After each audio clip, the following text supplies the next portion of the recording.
আশা করি আপনারা সকলে ভালো আছেন, সুস্থ আছেন। আর শুভ মহালয়া। আজকে মা দুর্গা অসুরকে বধ করবেন। আমরা ছোটোবেলা দেখতাম মহালয়া, সকালবেলা ভোর 5টায় উঠে আমরা অনেকে রেডিওতে শুনতাম, টিভিতে দেখতাম, কত ভালো লাগতো। কিন্তু এখনকার দিনে ছেলেমেয়েরা সেগুলো দেখে না। আর আজকের দিনে অনেকেই যাদের পূর্বপুরুষরা মারা গেছেন তাদের জন্য গঙ্গায় যাবে তর্পণ করতে। আর এবার মা দুর্গা আসছেন আসার সময় পালকিতে করে মহামারী দুর্গাকে নিয়ে। কিন্তু যখন মা দুর্গা যাবেন শ্বশুরবাড়ি, বাপের বাড়ি থেকে শ্বশুরবাড়ি যখন যাবেন তখন নৌকায় করে যাবেন, চারিদিকে শস্য শ্যামলা ভরিয়ে দিয়ে যাবেন।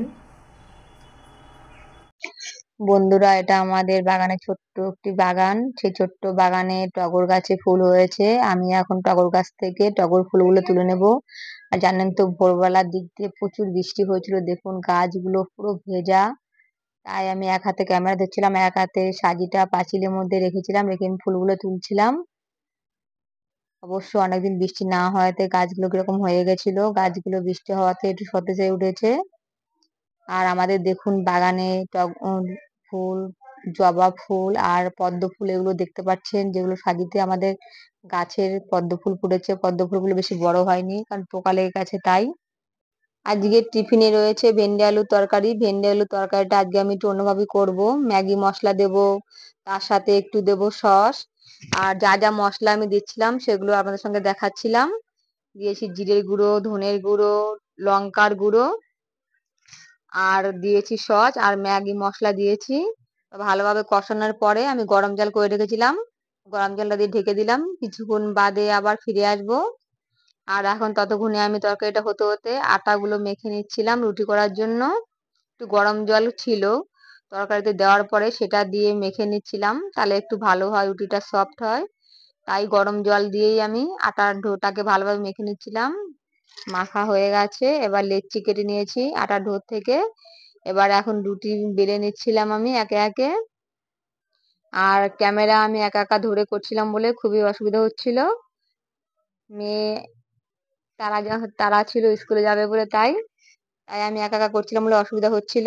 তাও মাঝে মধ্যে মেয়েকে বলেছিলাম, বাবা একটুখানি ক্যামেরাটা ধরে দে। মাঝখানে মেয়ে ক্যামেরাটা ধরে দিচ্ছিল, আমি রুটিগুলো সেঁকে নিচ্ছিলাম ছাঁকনিটা করে। রুটিগুলো হয়ে গেছে। এবার দেখুন তরকারিটা কত সুন্দর লাগছে, রংটা এভাবে আপনারা করে দেখবেন, ম্যাগি মশলা সস দিয়ে একটু পেঁয়াজ কুচি, আদা গুঁড়ো, জিরে গুঁড়ো দিয়ে দেখবেন অসাধারণ লাগে। পরোটা রুটি দিয়ে বেশ লাগে খেতে। এবার সকালের টিফিন আমরা খেয়ে নেব। আর বন্ধুরা, আমার একটা ভুল হয়ে গেছে কথা বলতে, তোমরা কিছু মনে করো না, কারণ প্রত্যেকদিন মেয়ে স্কুলে যায়, আমার সেটাই মাথায় রয়েছে। তাই আমি বলছিলাম যে মেয়ে স্কুলে গেছিল বা স্কুলে যাবে, কিন্তু মেয়ের তো স্কুল মহিলা দিন বন্ধ ছিল। আর দেখুন এখানে আমার পুজো দেওয়া হয়ে গেছে, কত সুন্দর লাগছে, গাছের ফুল দিয়ে সাজিয়েছি সিংহাসনটা। আর পুজো দেওয়ার পরে সরাসরি চলে এসেছি বন্ধুরা আমি রান্না করতে। দুপুরে যা যা রান্না করব, দুপুরে করব চিংড়ি মাছ। আর আজকে দুপুরে রান্না করব হলো চিংড়ি মাছগুলো আমি কাটা পরে ধুয়ে নিয়েছিলাম। এবার এখন হলুদ লবণ সব মাখিয়ে নেব। লবণ দিয়ে নিলাম আমি। আর এখন হলুদ দিয়ে দেব 1 চামচ। আর সর্ষের তেল দিয়ে দেব। সর্ষের তেল দিয়ে হলুদ লবণ আর সর্ষের তেল দিয়ে মাখিয়ে রাখবো। মাখিয়ে রাখার পরে আমি ভেজে নেব। ভালো করে মেখে নিচ্ছিলাম হলুদ লবণ দিয়ে। আর আমার চিংড়ি মাছ আমার মেয়ে খুব ভালো খায়, চিংড়ি মাছ আমার মেয়ের ফেভারিট। আর এদিকে বিউলির ডাল করব, তাই আমি কড়াইতে বিউলির ডাল দিয়ে হালকা তেল দিয়ে ভেজে নিচ্ছিলাম। বিউলির ডাল আমার শ্বশুরের প্রিয় খাবার, আমার বড় ভালো খায়, শ্বশুর ভালো খায়। এবার একদিকে একটা কড়াই বসিয়ে নিয়েছিলাম, কড়াইতে আমি চিংড়ি মাছ দিয়ে নিচ্ছিলাম। তেলটা গরম হওয়ার পরে সব যেগুলো হলুদ লবণ মাখিয়ে রেখেছিলাম ওগুলো আমি চিংড়ি মাছগুলো একে একে ভেজে নিয়েছিলাম। সব চিংড়ি মাছ দেখুন ভাজা হয়ে গেছে। আর এখানে চিংড়ি মাছটা করব আমি আজকে সর্ষে দিয়ে, তাই সর্ষে বাটার মধ্যে হলুদ লবণ দিয়ে দিয়েছি। এবার এই বাটিতে দিয়ে আজকে করব ভাপা, কড়াইতে জল দিয়ে স্টিমে সর্ষেটা আমি এই চিংড়িটা করব, ভাপিয়ে নেব আমি। এইভাবে খুব ভালো লাগে, আপনারা করে দেখবেন। আর ভাত আমার এদিকে হয়ে গেছে, ভাতটা নামিয়ে নিয়েছি। ভালোভাবে হলুদ লবণটা সর্ষের সাথে আমি মিশিয়ে নিয়েছি, জল দিয়ে ভালোভাবে গুলে নিয়েছি। এবার এই বাটিটার মধ্যে চিংড়ি মাছের মধ্যে ঢেলে দিলাম সর্ষের মিশ্রণটাকে। আর কাঁচা লঙ্কা আমি গোটা গোটা চিড়ে রেখেছি, ওগুলো দেব। এখন ওই যেটার মধ্যে ছিল সেটা ধুয়ে তেলটা যেটা ছিল সেটা দিয়ে নিলাম। আর দিয়ে দেব ওর মধ্যে একটু সর্ষের তেল দিয়ে দেব, কাঁচা সর্ষের তেল একটু এর মধ্যে দিয়ে দেব। দিয়ে ভালোভাবে এবার আমি চামচ দিয়ে নেড়ে চেড়ে নেব, তেলটা ভালোভাবে চামচ দিয়ে নেড়ে চেড়ে মিশিয়ে নেব। কড়াইতে একটা কড়াই বসিয়ে নিয়েছিলাম আমি, এবার কড়াইটা গরম হয়ে গেছে, এবার কিছুটা সর্ষের তেল আমি দিয়ে নিয়েছি।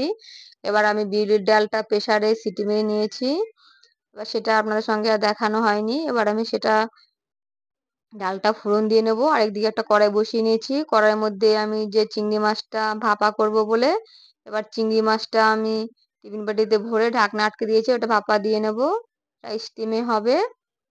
এবার ঢাকনা চাপা দিয়ে দেব। আর এদিকে দেখুন ফোড়নে দিয়েছি, 5 ফোড়ন দিয়েছি, তেজপাতা, একটা শুকনো লঙ্কা চিড়ে দিয়েছি।